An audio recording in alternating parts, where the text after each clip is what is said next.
The set Invasion of Chaos is probably the set which power crept Yu-Gi-Oh! The hardest, where it released cards that are so broken that even today they would be considered good cards if they were released into the modern era. But there was also a lot of really bad cards in this monumental set, which we'll be going over in this video. And at number 10, we have Witch Doctor of Chaos. This is a flip monster with 500 attack and defense, which has the effect to remove from play one monster in your opponent's graveyard when it's flipped face up. Now, in early Yu-Gi-Oh! Flip monsters were actually pretty heavily played, but only if they had good effects. The Invasion of Chaos set had a whole bunch of cards that interacted with the banishing of cards, as it was the set that introduced the Chaos monsters, which were a series of monsters that summoned themselves by removing from play a light and dark monster from your graveyard. And there were a ton of other cards in the set that just banished cards in the graveyard in order to bring themselves out too, including a whole host of cards with the 4 main attributes as well. So, Witch Doctor of Chaos was obviously meant as a way to try to counter a lot of these brand new cards that required all of these monsters in the graveyard. So obviously, being able to banish one of your opponent's monsters from the graveyard was a premium.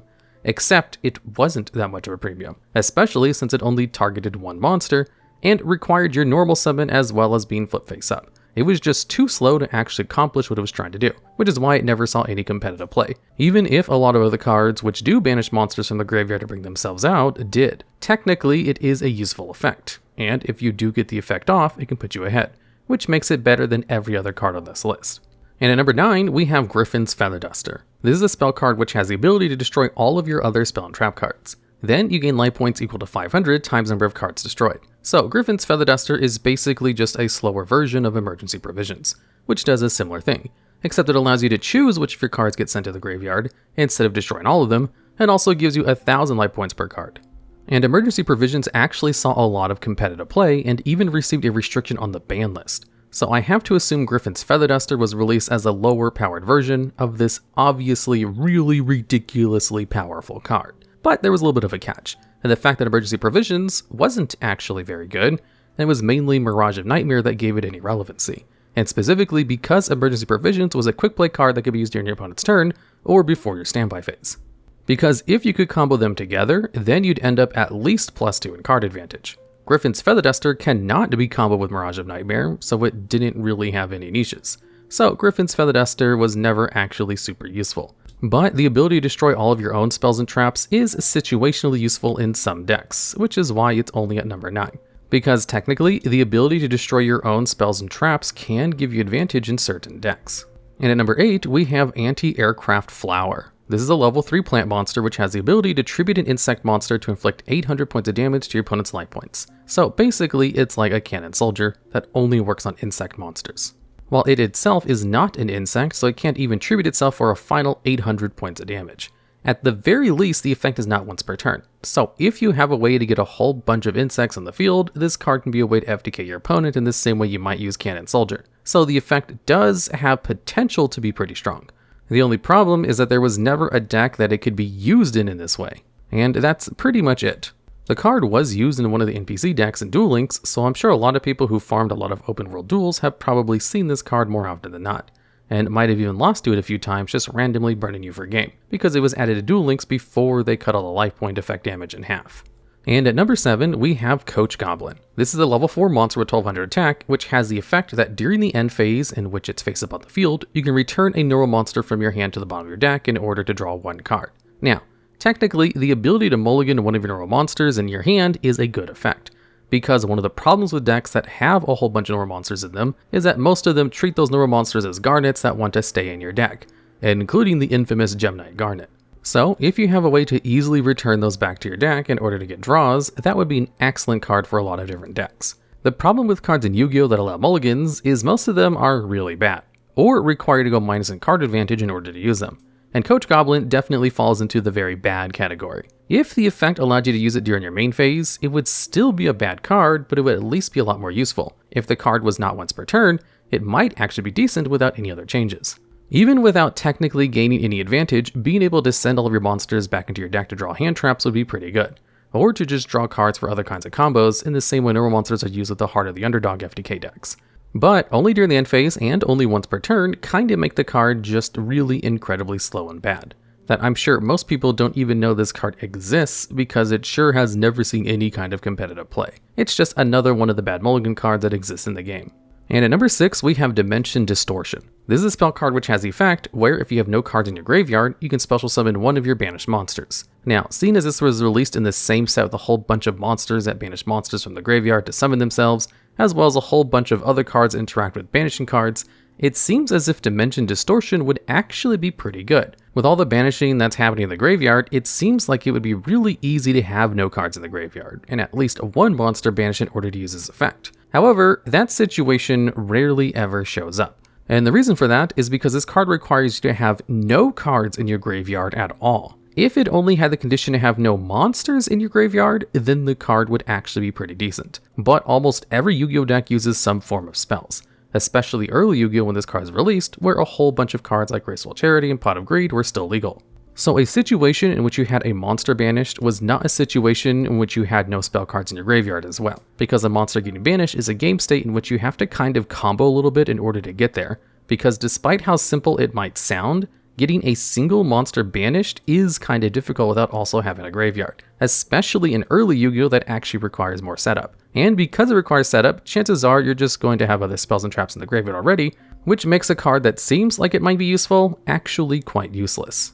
And at number 5, we have Fiends' Hand Mirror. This is a trap card which has the effect that if your opponent activates a spell card which specifically targets a spell or trap card, you can change that target to another correct target.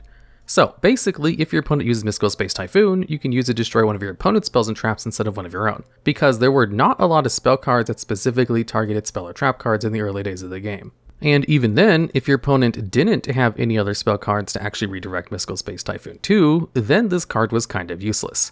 So Fiends' Hand Mirror kind of falls into the category of an incredibly specific counter card, which generally don't see much play unless they have really huge upsides to those incredibly specific counters.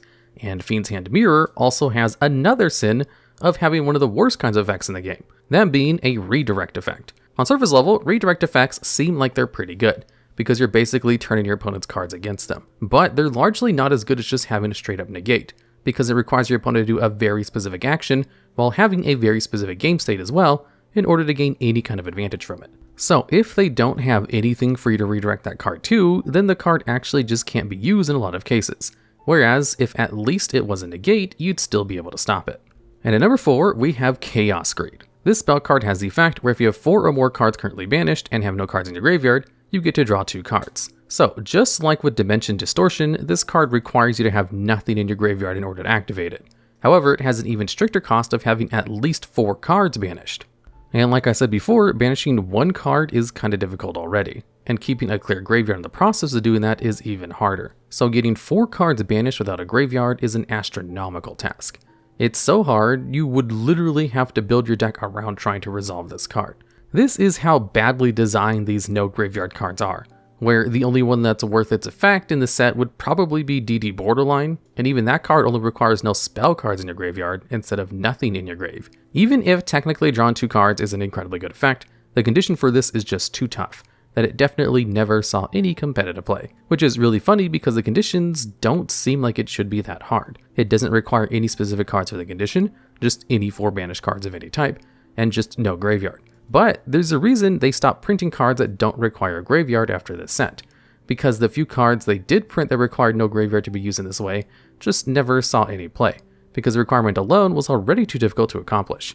And it just didn't seem like it would be a big deal in the first place when they printed these cards, especially in a set all about banishing cards from the graveyard. And at number 3, we have Insect Princess. This is a level 6 monster with 1900 attack, which has the effect where all of your opponent's insect monsters are changed to attack position, and if this card destroys an insect by battle, it gains 500 attack permanently. So basically, it's an anti-insect card, while also being an insect monster. Now, insect decks were not super prevalent back in the day, so the way they intended you to use this card was as a combo piece with Parasite, a card so infamously bad that the only way to make it playable was to have a skill in Duel Links that literally just cheated it into your opponent's deck before the duel started. And the thing is, Insect Princess did exist in the game with that skill, and was not used in Parasite decks and Duel Links, because even in decks that it was specifically designed for, the effect was just not good enough. It only has 1900 attack for 1 tribute, which is pretty low. The only reason Air Knight Parshat saw competitive play back in the day, despite having the same stats for 1 tribute, is because it drew a card if it successfully dealt battle damage, so you can go +1 in card advantage. And with its ability to deal piercing damage, you very often got to draw 1 card because of all the flip monsters being played. Whereas Insect Princess will not give you any kind of card advantage, but most likely lose you advantage trying to bring it out, and then have an incredibly mediocre floodgate that might not even hamper your opponent at all. And its effect is not even that good, despite requiring specific monsters to be destroyed by battle. If instead you got to draw a card just like Air Knight Parshath, it would still be bad because it only works on insects.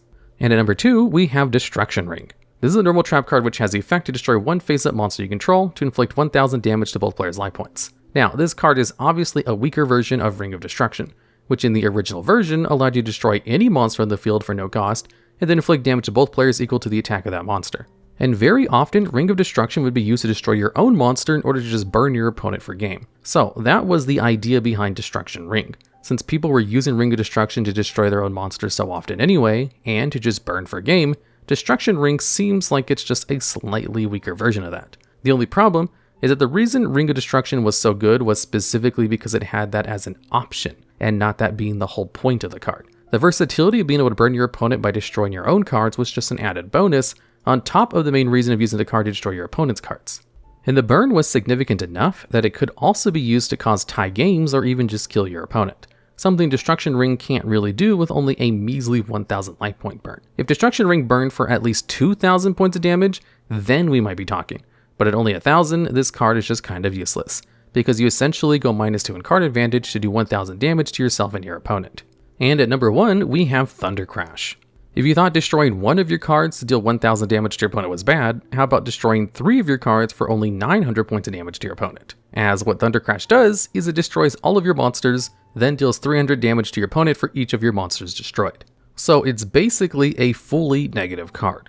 All it does is get rid of your own cards for a measly amount of life point damage, making it actually a runner from one of the worst cards in the game. Now, I wouldn't say it is the worst card in the game because there are a lot of monsters with floating effects that you could actually plus off of if you destroyed one of them with Thunder Crash, but even in those kinds of decks, they wouldn't use it because the card just doesn't really do anything, as there are a lot of other cards that you can use to destroy your own cards and gain some better advantages than just doing some light life point damage, like using a Dark Hole to destroy all of your opponent's cards as well. I have to assume this card was created as a counterpart to Gryphon'S Feather Duster, which was also released in the same set, where they thought, hey, if we have a card whose whole purpose is to destroy your own cards for a little bit of a benefit, might as well make one for your monsters as well. It's just monsters require resources to get on the field, be it your 1 normal summon per turn or other cards to special summon them, whereas you can set as many spell traps as you want from your hand.